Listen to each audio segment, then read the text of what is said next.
Hey loves, welcome back to this channel, and in today's video I'll be making this very cute crop top with ruffle details and elastic band at the shoulder area and also at the waist. This top is so cute and so flattering. I've been wanting to make this top for the longest time and I finally made it. You can dress this top up or down. You can pair it with pants, shorts, skirt. You can even make a matching gather skirt for this top and it would look so cute together. So if this is something you would like to make, then let's get right into today's video.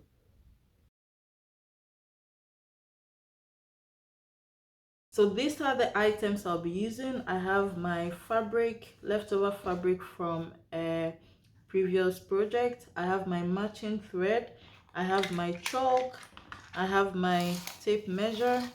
I have my scissors, a ruler and a French curve, and I have my elastic band. So to begin, I have folded my fabric in half like this, right sides facing, and then what I'll do for this top, because it has gathers, is to use my full bust measurement, which is 34 plus half of it, which is 17. So it will be 34 plus 17 for the bust line, which will give us 51. So that is the bust measurement I'll be using for this particular top. And for the waist also, I'll be using my waist measurement 28 plus half of it, which is 14, which in total will give us 42. So what I'm going to do now is to use the bust to just cut a square. So since my fabric is folded in half, I will measure half of the 51, which is 25.5 plus allowance, half-inch allowance, which will give us 26. So I will mark that 26 here. I want the total length of this top to be 11 plus half-inch at the top and half-inch at the bottom because of the elastic band I will be putting there. So half-inch up and half-inch down will be 1 inch plus 11-inch will give us 12 inches total length. So I'll mark my 12 inches, 12 inches, 12 inches. I'm marking it all over so that I would get a really straight line. So I'll use the ruler to connect all those marks to give me a very straight line.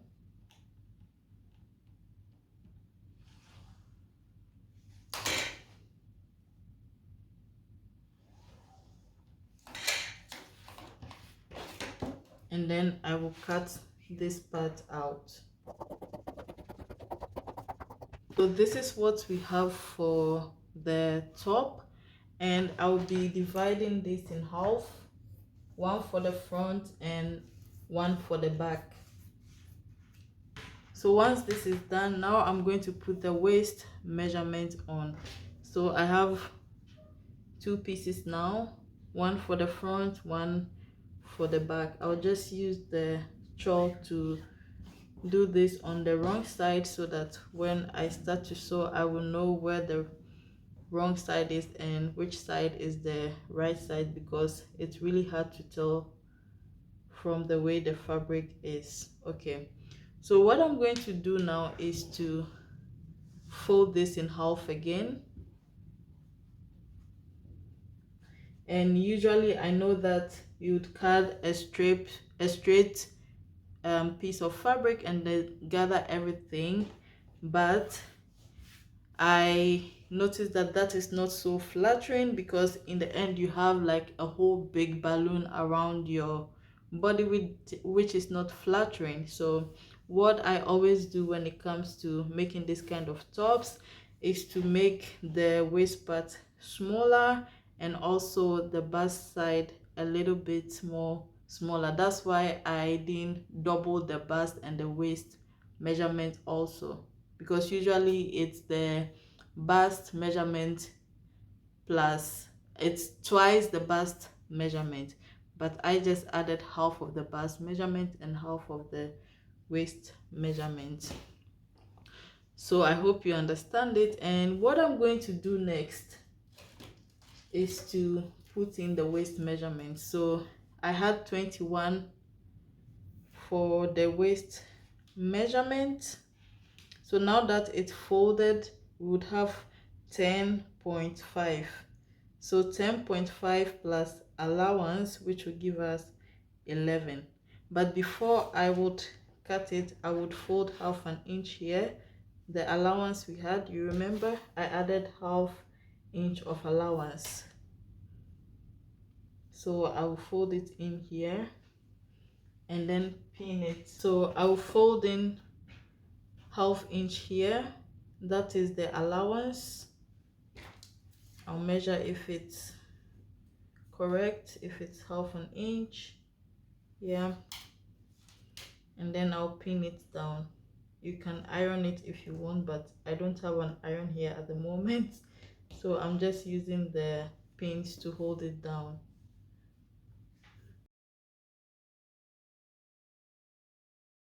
And then I'll do the same at the upper part.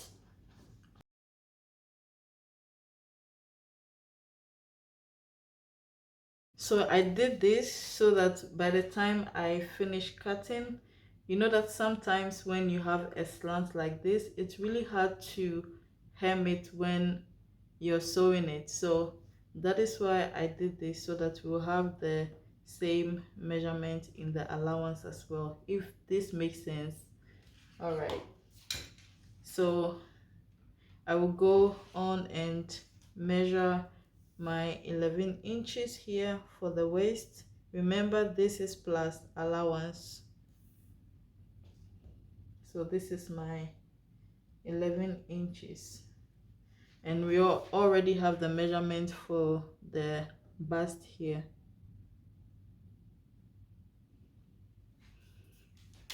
So I will do this, a straight line, and then I will join this here. It's not supposed to be a straight line, but this is just a guide, so I'll try to curve it a little bit, because you know the body is not straight. So this is what we have now, and then I will cut this part away.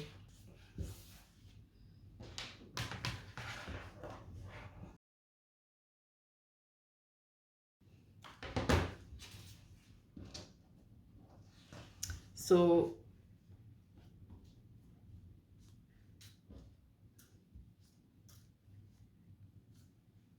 this is how the top looks after cutting. So what I'm going to do now is to use my serger to finish the raw edges of the upper parts and the lower side. So that is what I'm going to do now, and then I'll come back to the next process. So this is how it looks after finishing the raw edges. So what I'm going to do now is to stitch the side seam. Remember, I left half inch allowance on each side, so I will first pin them.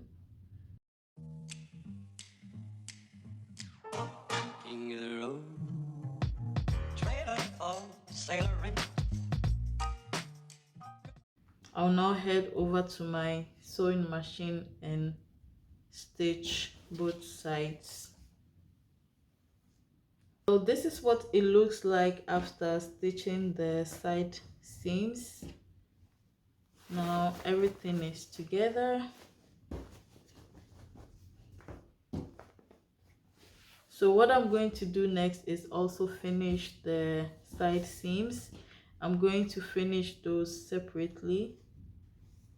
I'm going to open it, finish this side, and also do same for this side. So now that the side seams have been finished, I will put this aside, and then I will cut the top ruffles for this top. I already cut the ruffles off camera, but what I did is to measure my shoulder measurement, which gave me 43 inches, and then I multiplied that by 2.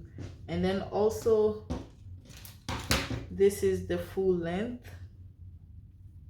The full length is 8 inches, and remember I always put ½ inch on the upper side and ½ inch on the lower side for stitching allowance. So that's all for the ruffles for the top part or upper part of this top. So what I'm going to do now is to stitch this side ½ inch. Remember also to add ½ inch to the total length of the ruffle. So my shoulder was, to clarify it, my shoulder was 43 times 2, which gave me 86, plus ½ inch on both sides, which gave me a total of 87.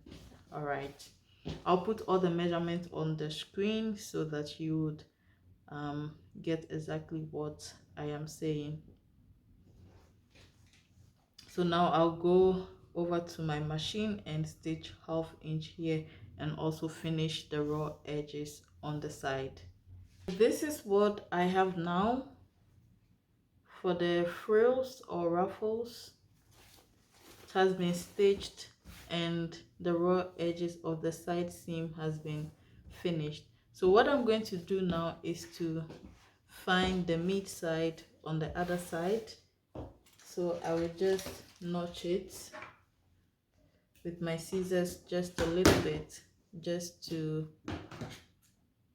let me know this is the center when I'm looking for it. All right, so I will go and grab my top, and then any of this side can be the front or the back. So I will choose one side and make that the back side. So let's say this side is the back side. I will fold it in half and find the center.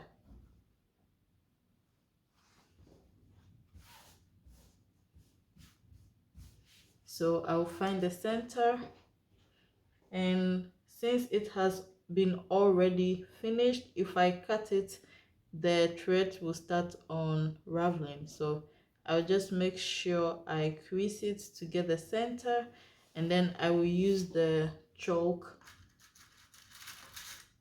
to mark it. So this is what I have now. So what I'm going to do now is to transfer this mark onto the other side of the top. So I'll use the chalk again to mark it. So now we know where the center for both parts are. So I quickly went to finish the raw edges. So now I am back. I still have my notch over here. What I'm going to do is to create an armhole on this side. So I'll fold the top in half,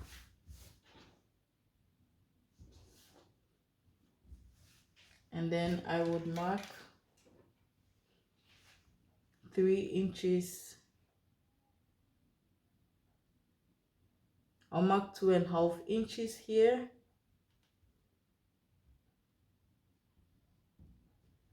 and 2½ inches also down,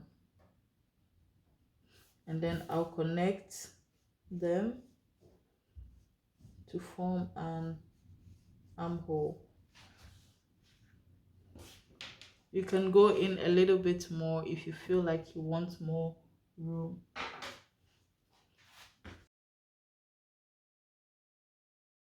So this is what I have now. So I'll go ahead and finish this part as well, and then fold it in to finish the armhole.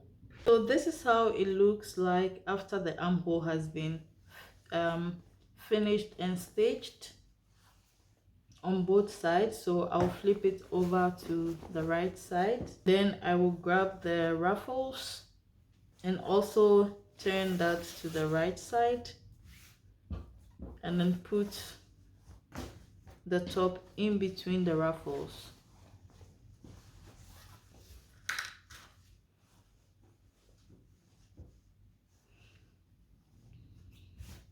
So what I'm going to do now is to pin the center part where the seam is to the center part of the back. So we assume this is the back side of the top.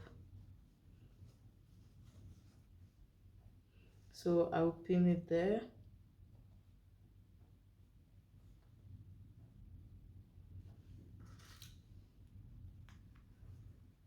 And then also pin the center part of the frill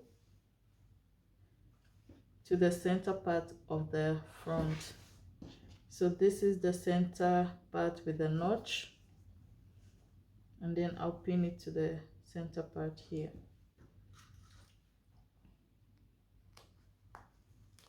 So once I have pinned them, this is what we have, or this is what I have at the moment.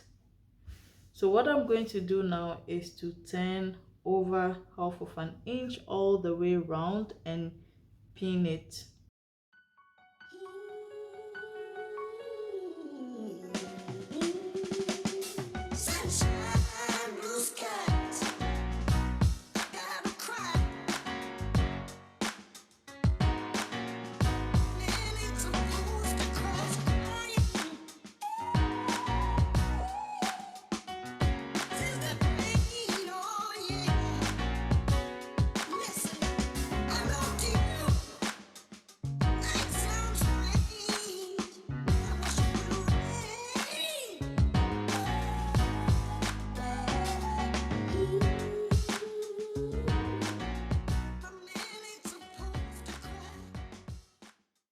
So now that everything has been pinned, I'll go to my sewing machine and then stitch very close to the end, and then I'll leave a little bit opening here just to enable me to insert my elastic band.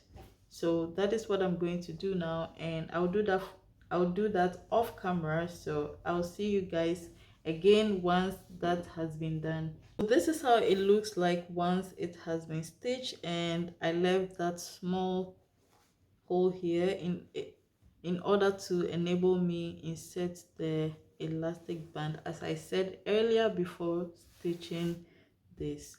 So before inserting the elastic band, I will go ahead and finish all the edges of this top, that is the waist, because we also have to insert an elastic band into the waist, and also finish this part of the frills with 1/2 inch allowance. So I will quickly do that and then come back so that we can insert the elastic into this top.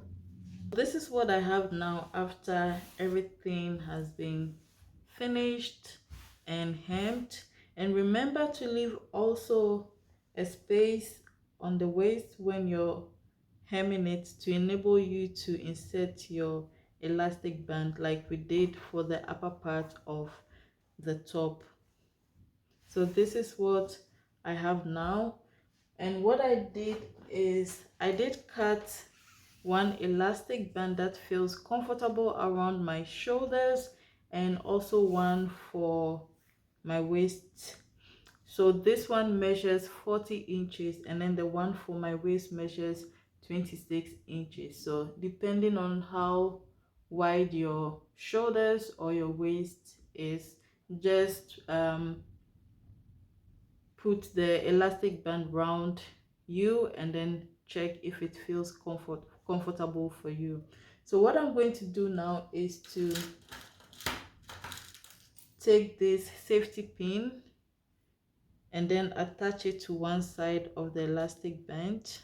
I know a lot of you know how to insert elastic bands already. And then I will start pushing it through the loop that I left here.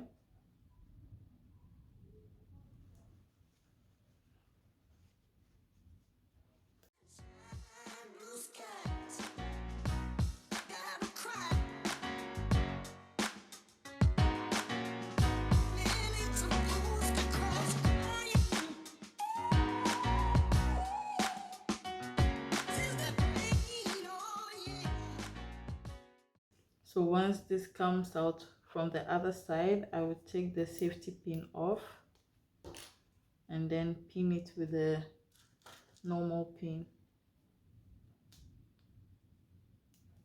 Okay, so now I'll do the same thing to the waist side.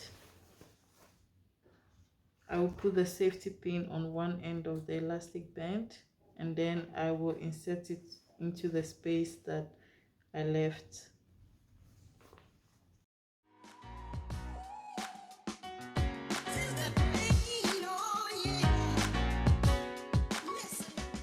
Now that this is also out, that I have both edges out or both ends out, I will go ahead and pin that as well. Go to the sewing machine and then stitch 1/2 inch on the waist band and also the one on the shoulder.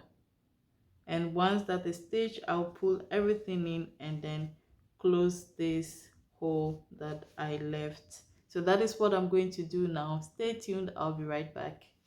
So the top is finally done and this is how it looks. I really do love it and I love the outcome. It looks so cute and I'm happy to make this top. So I went ahead and gave it a nice press. You can see that the seams are laying so flat and so beautiful. So let's see how this top looks on. This is how it looks on. I do love how vibrant the color of the fabric is, and this will look really nice during the summertime. I know the summer is already over, but I will still be wearing this and also the next summer. But if you are in a warm country, then this is something you would be wearing all the time, all day, all season, all month. And you can also wear this just on one shoulder. This is how it looks like that. So yeah, this top is very versatile and you can pair it with a lot of things. Like I said in the beginning of this video, you can pair it with pants, you can pair it with shorts, skirt, and I hope you love this tutorial and see you in the next one.